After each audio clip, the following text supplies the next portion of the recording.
నమస్తే, welcome to I dream. నా పేరు ప్రసాద్. తెలుగుదేశం పార్టీ యువతేజం లోకేష్ మరో యాత్రకు, మరో పర్యటనకు సిద్ధమవుతున్నారు.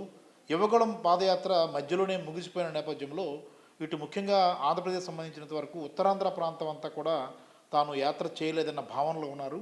అయితే మళ్ళీ అటు ఇచ్చాపురం నుంచి ఇటు విశాఖపట్నం వరకు ఒక అంటే పాదయాత్ర కాకపోయినా మొత్తం మీద అక్కడ జనాలతో కలవాలి, వాళ్ళ మధ్య మమేకం కావాలన్న ప్లాన్తో ఒక ప్లాన్ సిద్ధం చేసుకున్నట్లుగా కనిపిస్తోంది. మరి లోకేష్ ఈ పర్యటనలు ఎలాంటి ప్రభావాన్ని చూపించబోతున్నాయి, ముఖ్యంగా వైసీపీ మీద ఎలాంటి ప్రభావాన్ని చూపించబోతున్నాయని దీని మీద మొత్తం వైసీపీ నేత ఆకుల వెంకటేశ్వర గారు ఉన్నారు. అన్న నమస్తే. అన్న లోకేష్ గారు మళ్ళీ మరి యాత్ర అనుకోవాలా లేదంటే పర్యటన అనుకోవాలా, ఏదో ఒకటి మొత్తం మీద అయితే, ఎందుకంటే విశాఖపట్నంతో ఆయన యువగళం ముగించాడు కాబట్టి అటు ఇచ్చాపురం నుంచి ప్రారంభించాలని ఏదో ప్లాన్తో ఉన్నట్లు తెలుస్తుంది. టెక్కలి ఇచ్చాపురం అంటున్నారు. ఏంటి దీని మీద వైసీపీలో గందరగోళం ఉంది, భయపడుతున్నారు అనే ప్రచారం అవుతుంది, నిజమేనా? వీడిని చూసి భయపడడం అనేది చాలా హాస్యాస్పదం. నవ్వుకుంటున్నారు జనాలు. అసలు పార్టీ లేదు అన్నటి దగ్గర నుంచి నువ్వు పాదేది ఈ యాత్ర స్టార్ట్ చేస్తున్నావు. అసలు నీకైనా సిగ్గుండాలా, ఆడికైనా సిగ్గుండాలా? అదే అచ్చెన్నాయుడు గారు నిన్నేమని తిట్టాడు? ఆ లోకేష్ గడే పార్టీని సర్వనాశనం చేసాడు, పార్టీ లేదు బొక్కలేదు 17 తర్వాత అన్నీ అయిపోయినన్న వ్యక్తి. అక్కడి నుంచి నువ్వు స్టార్ట్ చేస్తున్నావు అంటే నువ్వు ఎంత దిగజారిపోయావో, నీ పరిస్థితి ఏ విధంగా స్టార్ట్ అయ్యిందో జనాలకు అర్థమవుతుంది. ఇది కాదు అని అనమనండి, నిన్ను తిట్టిన మాట వాస్తవా కాదా? అటువంటిది నువ్వు అచ్చెన్నాయుడు గారి దగ్గరికి వెళ్ళి నువ్వు చేస్తున్నావు అంటే నువ్వెంత దిగజారిపోయావు ఆయన లోకేష్. నీ పాదయాత్ర వల్ల మొత్తం ఉన్నది బాయ్, ఉంచుకున్నది బాయ్, అందరూ బాయ్, మీ నాన్న జైలుకు బాయ్. అదైనా నీ ఇంట్లో మీ ఫ్యామిలీలో మనిషిని కోల్పోయా. ఇప్పుడు నువ్వు అచ్చెన్నాయుడు దగ్గర అడుగు పెడుతున్నావు. అచ్చెన్నాయుడుకున్న క్రెడిట్ అంత ఎందుకు అంటే జనాలకు ఆ మాత్రం అర్థం అవుదా? పార్టీ లేదు బొక్క లేదు అని అన్న అచ్చెన్నాయుడిని, నిన్ను లోకేష్ గారే పార్టీని సర్వనాశనం చేస్తున్నాడు అని చెప్పిన అచ్చెన్నాయుడిని నువ్వు సపోర్ట్ చేయడానికి నువ్వు టెక్కల్లో పాదయాత్ర చేస్తున్నావు అంటే నీ పరిస్థితి ఎంత దిగజారిపోయింది, ఎంత హీనంగా తయారైంది నువ్వు ఆలోచించుకోరా లోకేష్. అరే లోకేష్, నువ్వు చేసే పనులన్నీ పార్టీకి నష్టం తప్పితే పార్టీకి మైలేజ్ రాదు. నీకు జగన్మోహన్ రెడ్డి 175 వస్తాయని ధీమాగా చెప్తున్నాడంటే దానికి కారణం నువ్వెంత పాదయాత్ర కానీ నువ్వే విహారయాత్రలు చేస్తే వైఎస్ఆర్సీపీకి మైలేజ్ వస్తా తప్పితే నష్టమైతే రాదు. నువ్వు చేసిన యదవ పని వల్ల వైఎస్ఆర్సీపీ లీడర్లు ధైర్యంగా అబ్బా మా లోకేష్ పాదయాత్ర చేస్తాడు మాకు మైలేజ్ వస్తుంది అని ఉత్సాహంగా సంతోషంగా ఉన్నారు. అయ్యా అది కాదన్నా, ఇప్పుడు లోకేష్ తెలుగుదేశం పార్టీకి సంబంధించిన వ్యక్తి, మీరు వైసీపీకి సంబంధించిన వ్యక్తి.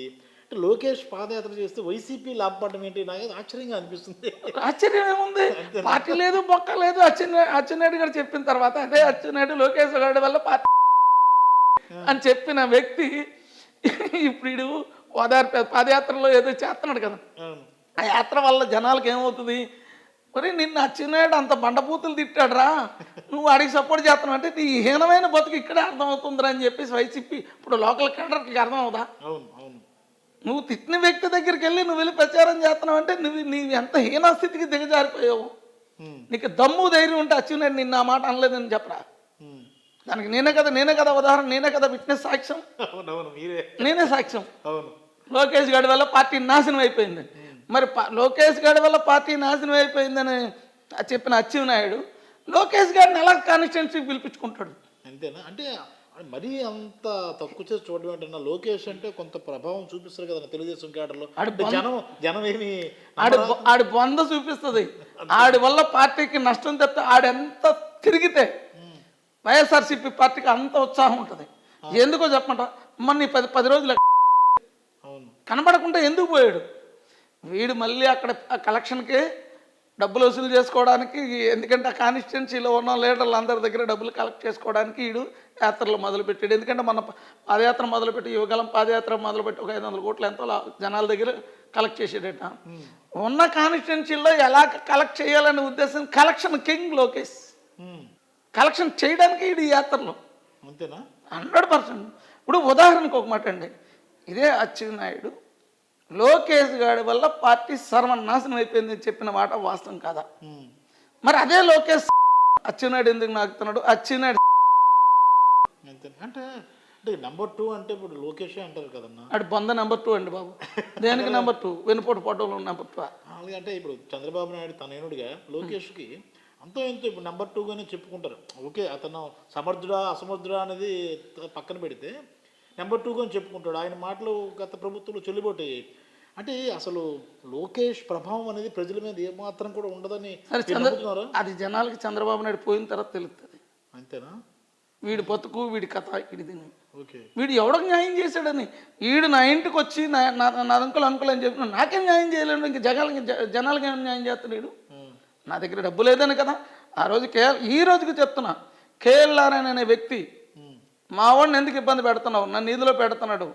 వీడు కేఎల్ నారాయణ దగ్గర డబ్బులు తీసుకోకపోతే నేను చెప్తున్నది అబద్ధం వెంకటేశ్వర మీద పెట్టేయమనండి. వాడు డబ్బులు ఉన్నాడు, నేను డబ్బులు లేనండి కాబట్టి డబ్బులు ఉన్నోడికి ఈ చంద్రబాబు నాయుడు కానీ లోకేష్ కానీ సపోర్ట్ చేస్తారు. ఓకే, అదే సుజనా చౌదరి, దేవినేని ఉమా, సీఎం రమేష్ వీళ్ళకి సపోర్ట్ చేసిన వ్యక్తే కదా ఈ లోకేష్.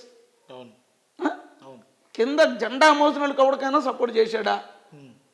జెండా మోసినోడు ఒకడికి సపోర్ట్ చేయడు. ఈరోజు నేను ఇంత ధైర్యంగా నేను మీకు కౌంటర్ ఇస్తున్నానంటే కారణం ఏంటో తెలుసా? నా నిజాయితీ. నాకు మీరు అన్యాయం చేశారు కాబట్టి, నా కుటుంబాన్ని ఈదులో పెట్టారు కాబట్టి, మిమ్మల్ని ఈదులో పెట్టి మీరు ఇంటి దగ్గర కూర్చునే వరకు నేను మిమ్మల్ని వదలను. అంతేనా? సమస్య లేదు. వదలను. ఎందుకో తెలుసా? ఈ వేళ పొత్తిరేపు 2వ రోజు ఎప్పుడో డిసైడ్ అయిపోయాను నేను మీ వల్ల. యాక్చువల్గా ఈరోజు వైఎస్ఆర్ కండువా కప్పుకున్నాను కాబట్టి ఈరోజు నేను బతుకున్నా. అదే కండువా కానీ కప్పుకోకపోతే ఎప్పుడో మీరు నన్ను లేపేసేవారు. అందులో డౌటే లేదు. మీరు మీడియాతో చెప్పిన మాట వాస్తవం కాదు. మీడియాలో ఒక వ్యక్తికి ఆడి పని మీ రూలింగ్ వచ్చిన వెంటనే తీసేస్తాం, టైం దగ్గర పడింది అని చెప్పిన మాట వాస్తవం కదా? నీకు దమ్ము ధైర్యం ఉంటే నన్ను టచ్ చేయరా లోకేష్. నీ జీవిత చరిత్ర అంతా నేను ఇంకా ఒప్పుకోవాల్సిన చాలా ఉన్నాయి. అదే అచ్చెన్నాయుడు చరిత్ర, మీ చరిత్ర. నేను ఏం చేస్తానో మిమ్మల్ని ఈదులు పెట్టకుండా అయితే మిమ్మల్ని వదలను. నా జీవితం ఎలాగ, నా కుటుంబం జీవితం ఎలాగ నాశనం చేశారు. దయచేసి నరేంద్ర మోడీకి, అమిత్ షాకి ఒకటే చెప్తున్నా, ఇటువంటి మీరు దగ్గర చేర్చుకోకండి. చేర్చుకున్నారా వెన్నుపోటుకి సిద్ధంగా ఉండండి. లోకేష్ గారు అంతకు మించి తండ్రిని మించిన తనయుడు. ఇప్పుడు అందరి దగ్గర కలెక్ట్ చేసాడు. డబ్బులు అడుగుతారనే ఉద్దేశంతో 10 రోజులు అండర్ గ్రౌండ్కి వెళ్ళాడు. ఇప్పుడు మళ్ళీ 2వ కలెక్షన్ మొదలెట్టాడు. అంతేనా? కాకపోతే ఏంటండి అచ్చెన్నాయుడు దగ్గరికి వెళ్ళి చేయడం ఏంటండి? యాత్రలు కేవలం డబ్బులు కలెక్షన్ కోసమే పేరుతో యాత్రలు లేదంటే పర్యటనలు చేస్తున్నారు అంతే. మరి వీళ్ళకి ఎంత దమ్ముంది అని చెప్పిన వ్యక్తి వీళ్ళకి దమ్ము ధైర్యం లేక కదా అన్ని పార్టీలు లాక్కెళ్తున్నారు. అవునా కదా? అంతే. మీకు రేపు 3 నెలల్లో ఎవరు కొట్లు ఇప్పుకుంటారో మీకు తెలుస్తుంది. అట్లా ఇప్పి కొడతా అన్నారు, ఈడ్చి కొడతా అన్నారు కదా. మీరు ఎంత ఈడ్చి కొడతారో లేరే లోకేష్, నువ్వు పార్టీకి ఎంత తిరిగితే అంత వైఎస్ఆర్సీపీకి అంత బలం చేకూరుతుంది. దయచేసి నువ్వు తిరగడం ఆపకరా నాయన. నువ్వు తిరగడం వల్ల వైఎస్ఆర్సీపీ బలం పెరుగుతుంది తప్పితే తగ్గదు. ఓకేనా? Thank you.